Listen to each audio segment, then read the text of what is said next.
Luis de Tavira es uno de los grandes protagonistas del teatro mexicano del siglo pasado y de lo que llevamos de este. Formador de toda una generación de actores que hoy monopolizan el teatro, cine y televisión nacionales. Durante toda su trayectoria, de Tavira ha generado desde críticas positivas con montajes memorables hasta polémicas entre la comunidad teatral, por haber sido capaz de convencer a las instituciones culturales correspondientes de hacer grandes inversiones en sus propuestas. Sin embargo, es innegable su enorme talento y su compromiso para con el teatro mexicano.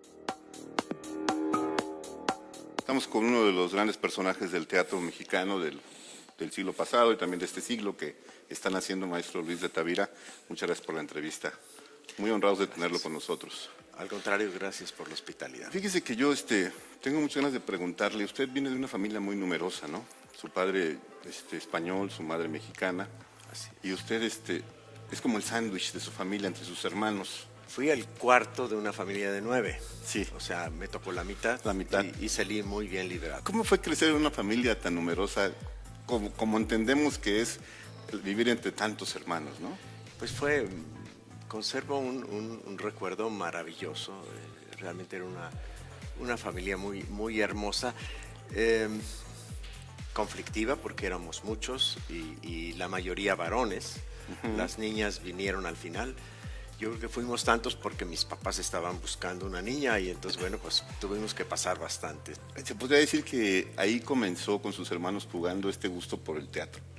Realmente quien tenía el instinto teatral bien claro era mi hermano Juan Pablo. Claro. Que él en su momento quiso ser actor, no pudo serlo, fue abogado y fue un abogado muy prominente, un criminólogo muy importante de México. Pero él era el que nos concitaba a jugar a lo que nosotros llamábamos hacer películas, que no eran películas, eran obras de teatro. Lo que hacíamos es que íbamos mucho al cine, en la casa no había televisión, mi padre era contrario al hecho de que hubiera televisión en la casa, cosa que yo le agradeceré toda la vida. Pero en esa época no se la agradecía. En esa época no, nos poníamos realmente, nos poníamos muy enojados con él porque no lo permitía. Pero en cambio sí nos mandaba al cine. En el colegio donde estudiábamos todos los fines de semana pasaban 3 películas el sábado y 3 películas el domingo.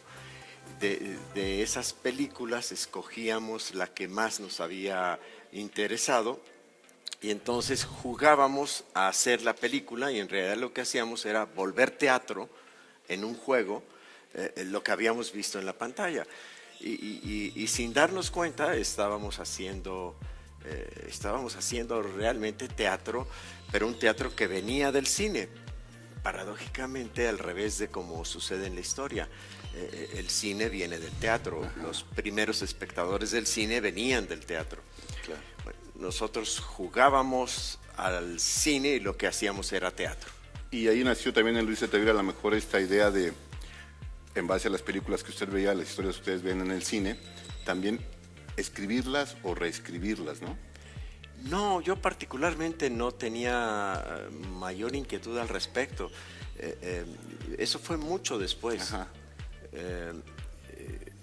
Yo nunca pensé dedicarme al teatro. Fue el teatro el que me alcanzó en un determinado momento. Yo lo que quería era ser jesuita. Sí. Y entonces pues entré a la Compañía de Jesús y fue en los estudios de la Compañía de Jesús al llegar a una etapa que se llama juniorado, que es una licenciatura en letras clásicas, que me topé con el teatro porque tuve un prodigioso maestro de griego que nos enseñaba el griego estudiando a Sófocles. Y entonces me encontré con Sófocles y ahí sí, mi interés fue muy claro, ellos lo percibieron y me mandaron a estudiar teatro a la Facultad de Filosofía y Letras de la UNAM. ¿Y eso por qué, maestro? Me llama mucho la atención. ¿Por qué los jesuitas lo mandaban a usted? Bueno, los 60 que estamos cumpliendo 50 años de ese momento importantísimo de nuestra modernidad. Son muy importantes en muchos sentidos. Es el momento de los movimientos de la juventud, en nuestro país, el despertar de la prerrogativa y la aspiración de la democracia, la liberación sexual. Pero también la Iglesia vivió su momento de renovación importante. Eso fue el Concilio Vaticano II, donde la Iglesia se sometió a una renovación que fue un vendaval que abrió a la Iglesia al mundo y planteó una serie de cuestionamientos acerca de cómo ser cristiano en el mundo actual, en la modernidad actual. La Compañía de Jesús no fue la excepción. Ellos se plantearon una renovación completa de lo que era el modo de ser jesuita entonces. Y entonces decidieron enviar a sus escolares a estudiar con sus coetáneos, con los jóvenes coetáneos a las universidades. Y a mí fue cuando me enviaron a la UNAM en 1968 precisamente a estudiar teatro a la Facultad de Filosofía y Letras. Claro. Y ahí empezó para mí realmente el camino del teatro del que ya no me salí. ¿Usted decidió dejar a la compañía? Yo seguí en mi camino, en esa obediencia que después se convirtió ya en un compromiso entusiasmante. Y ellos pues pensaron que también por órdenes de arriba acabar con esos experimentos, y entonces pues esta vía se acabó. Entonces yo acudí a un elemento muy moderno que está ya en las constituciones fundadoras de la compañía y que se llama, y lo practica ahora todo el mundo, y se llama objeción de conciencia. Entonces planteé objeción de conciencia. Yo estoy convencido de que este es mi camino y el camino que he seguido en plena obediencia y en comprometida obediencia entusiasmante.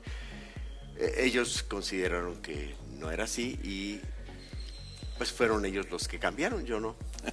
Y ahí fue donde usted se encontró a maestros como Adolfo Sánchez Vázquez, como Margot Glantz, como Ramón Shirau. Era un momento maravilloso de nuestra universidad y concretamente de esa Facultad de Filosofía y Letras donde tuve el privilegio de llegar. Sí, en efecto, en lo que entonces era el Departamento de Arte Dramático de la carrera de letras o de la licenciatura en letras, pues estaba Luisa Josefina Hernández, el maestro Carlos Solórzano, Margot Glantz, Héctor Mendoza, entre otros muy célebres maestros del departamento de teatro. Pero luego en filosofía estaba Sánchez Vázquez, Ramón Shirau, en letras María del Carmen Millán, maestros prodigiosos, Juan José Arreola. Claro. Y aquí me quiero dar un salto, maestro, a su trayectoria. Usted conoció a Vicente Leñero por muchas razones, porque además era un escritor que tengo entendido que sostenía con usted una especie como de controversia en torno al teatro, la escritura, la dirección escénica, porque usted vive en un momento muy importante al mencionar a Héctor Mendoza como el parteaguas de la dirección escénica en México, ¿no? Así es, con Héctor Mendoza, México entra en un debate que lo lleva hacia su modernidad. Una modernidad que en el teatro del mundo viene a consistir en la comprensión, formulación y ejercicio del concepto de puesta en escena. Es decir, el teatro no es literatura. Ante la irrupción del cine, de la televisión después o del radio, el teatro tiene que replantear sus fronteras. Se decía por todos lados que el teatro iba a desaparecer. Se sigue diciendo, ¿no? Se sigue diciendo y pese a eso, yo creo que el teatro está más vivo que nunca. Lo que realmente se está muriendo, y no es metáfora, es el mundo. Sí. Pero en fin, esta eclosión de experimentos que le devuelven al teatro su autonomía como arte propio, como el arte milenario que es anterior milenios a la aparición de la literatura, consiste en el ejercicio de la puesta en escena. Y es Héctor Mendoza y un grupo de de directores que surgen del movimiento teatral de la Universidad Nacional, el que implementa este ejercicio que va a entrar en una etapa transitoria, desde luego, en un conflicto fundamentalmente con los que pensaban que el teatro era ante todo literatura. Y naturalmente estos eran los dramaturgos. Y de eso me viene a la plática que teníamos anteriormente, de cómo este encuentro con Vicente Leñero y esta puesta en escena tan significativa en su carrera, según yo, que fue Nadie sabe nada, cómo los acercó a usted, a un escritor muy importante de nuestra historia, y a él al hecho teatral mismo con los actores. Él comienza en el periodismo primero, después en la narrativa, muy joven, muy pronto, es un premio internacional de narrativa que antecede incluso a García Márquez en la irrupción de eso que se va a llamar el boom, con una novela sensacional que es Los Albañiles. Y se gana ya un lugar muy importante, amén de que él está vinculado al ejercicio periodístico y será uno de los periodistas centrales de la modernidad mexicana. Pero desde su infancia él tenía el gusano del teatro y un gusto muy particular por el teatro. Era un gran espectador de teatro, ajeno a ser crítico de teatro como periodista, sino más bien como escritor, pero apasionado por el hecho teatral. Entonces él, después del éxito de Albañiles y asombrado por un montaje de José Luis Ibáñez a un texto de Eliot que se llama Asesinato en la Catedral, y que da lugar a uno de esos montajes emblemáticos de la renovación teatral de los años 60, se decide escribir con una vocación interesada por el hecho histórico real, es decir, una inclinación del orden periodístico, diríamos, en donde también está implicada su inquietud como un creyente declarado, pero también alentado por Eliot y lo que había hecho José Luis Ibáñez con aquel texto. Escribe Pueblo Rechazado, adapta al teatro él mismo su novela Los Albañiles, empieza su amistad con el maestro Retes, que de pronto Vicente se empieza a interesar por lo que está sucediendo con el movimiento de directores, y aunque no lo comparte, sí se interesa. Y entonces él fue el que dio el paso para que nos encontráramos. Él me buscó. Yo había hecho una adaptación de la novela de Martín Luis Guzmán, La sombra del caudillo. Y entonces él sintió que había ahí intereses comunes importantes, en tanto yo había adaptado una novela, pero también en tanto me interesaba la historia de México, y de modo particular esta estructura de teatro épico de aliento brechtiano. Y entonces me invitó, me retó a montar el texto que él había escrito en su andadura ya como ejercitante del teatro documental en México, de los juicios de Morelos. Y entonces había escrito un texto llamado El martirio de Morelos. Y entonces me invitó a hacerlo con él en la universidad. Yo quisiera preguntarle su relación con la ciudad de Jalapa, con el teatro jalapeño.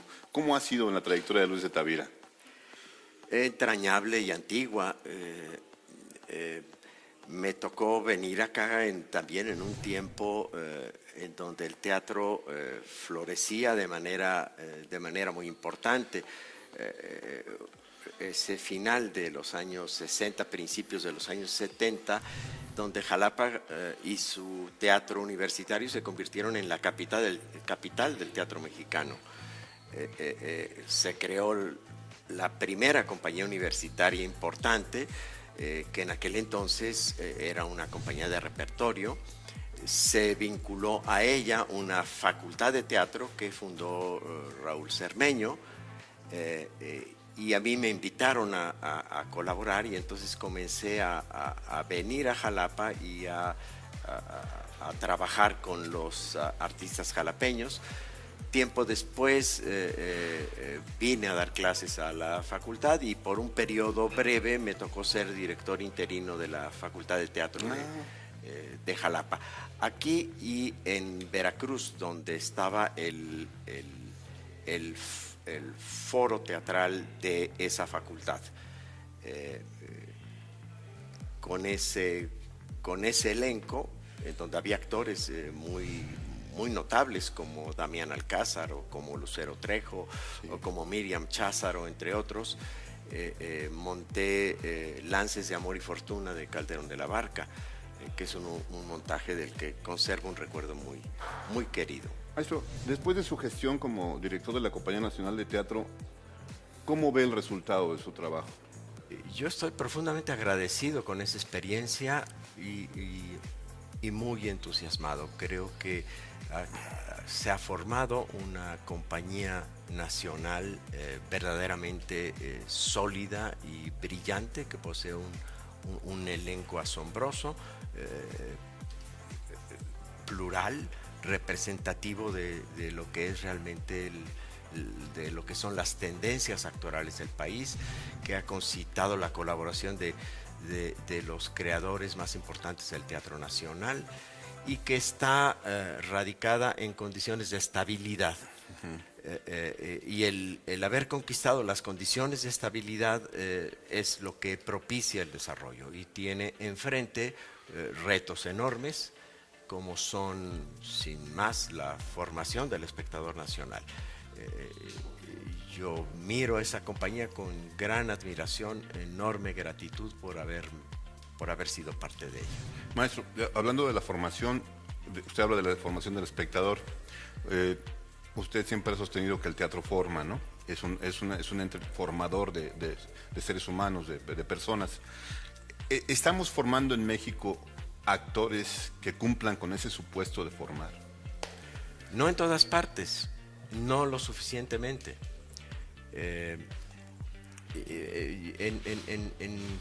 En aquellos años finales del siglo XX, las gentes de teatro, quizá más preocupadas por el porvenir del teatro, nos dimos cuenta de que era imprescindible profesionalizar a los hacedores, y nos dedicamos entonces a la formación de los artistas.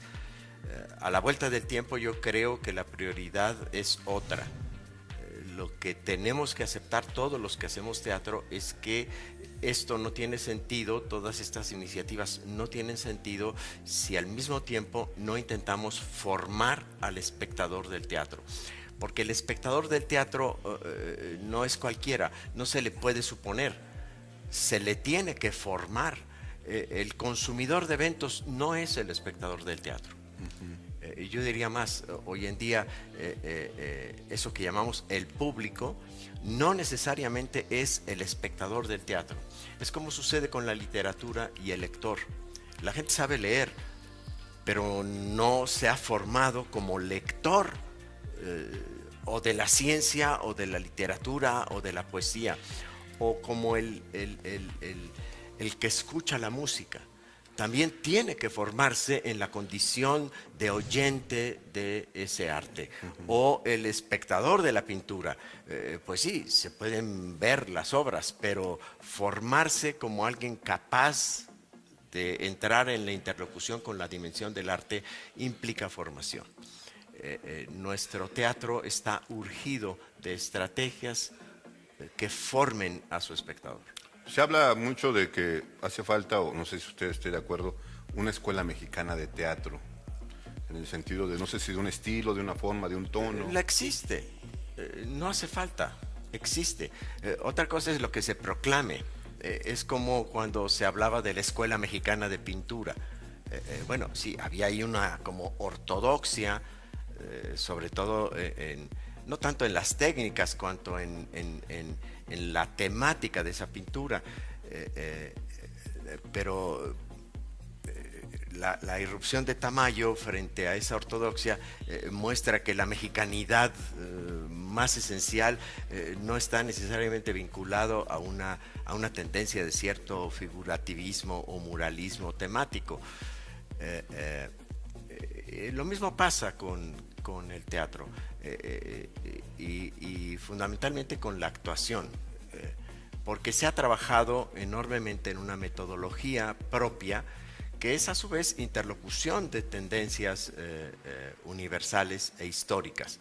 Yo pienso que en México hay una estupenda escuela de actuación, sin que esto quiera decir un esquema de determinada ortodoxia que diga aquí te sales de una dogmática o de otra. Lo que hay es una tendencia enormemente sólida que produce frutos muy fecundos. Hablando el mismo tenor, mismo tema del actor, ¿qué es lo que usted le exigiría a un actor como una responsabilidad personal para con el teatro y con la sociedad?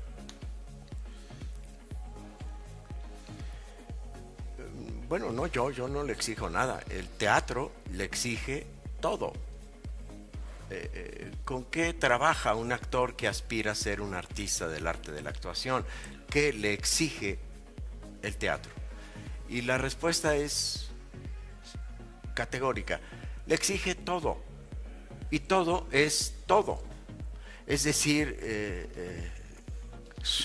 cuanto es su inteligencia, su vida física, su vida emocional, su imaginación, su corazón, su disponibilidad para convertirse en un artista que es el más ambicioso de todos los artistas, porque solo el actor aspira a ser él mismo la obra de arte.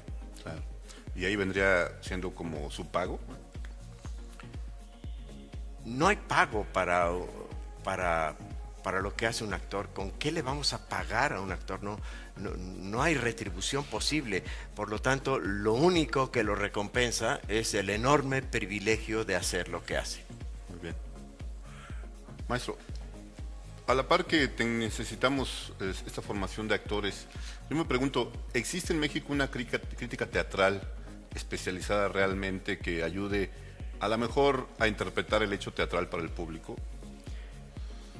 Como tal, no. Lo que existe es lo que existen es algunos críticos muy respetables que entienden lo que es la crítica, es decir, la formación del criterio, y cuyos interlocutores son los potenciales espectadores y no la propia comunidad artística, que resulta muy endogámica. Hay cronistas, hay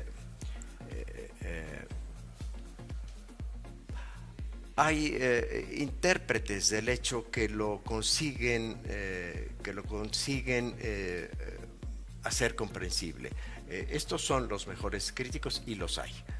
Hay otros que practican otra cosa y se convierten en sinodales que otorgan calificativos, adjetivos calificativos a diestra y siniestra,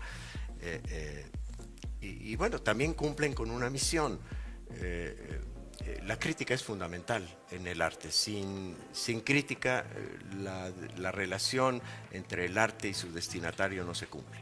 ¿Hay alguna obra que considere Luis de Tavera indispensable de montar todavía? Hay muchas obras. Pero una que sea inmediata, que diga, esta es la que sigue. Estamos ya trabajando un proyecto muy ambicioso que ojalá sea posible, que es un espectáculo sobre una figura insólita de la Compañía de Jesús en el siglo XVII, que es un científico, que es el primer cristiano que entra a la corte del emperador en China y abre las puertas de Occidente y Oriente para el encuentro cultural con la cultura oriental, que es Matteo Ricci, que es un astrónomo, matemático, físico, coetáneo y compañero de Galileo, que ingresa a la Compañía de Jesús y es enviado a la misión de Japón, a donde había dado los primeros pasos Javier un siglo antes, o 80 años antes, y que no había podido entrar a China. Y este asombroso científico jesuita abre las puertas de China con un observatorio y una capacidad de cambiar la astronomía china, que era con mucho más avanzada que la occidental, pero también entra en un diálogo que, antes que ser un diálogo sobre los motivos de las religiones o de la fe, es un diálogo de la ciencia. Muy interesante, maestro. Como siempre, todo lo que usted hace y ha hecho, y nos declaramos fervientes admiradores suyos. Muchas gracias por la entrevista. Gracias. Es un gran honor tenerlo con nosotros. El honor es mío. Muchas gracias. Uno tiene la impresión de que uno elige el teatro, pero con el tiempo se da uno cuenta de que no es así. Es al revés. El teatro lo elige a uno. Pues a mí me salió al paso sin que yo lo hubiera planeado, ni pensado, ni formulado como un destino. Y se me cruzó en el camino y me quedé en el teatro.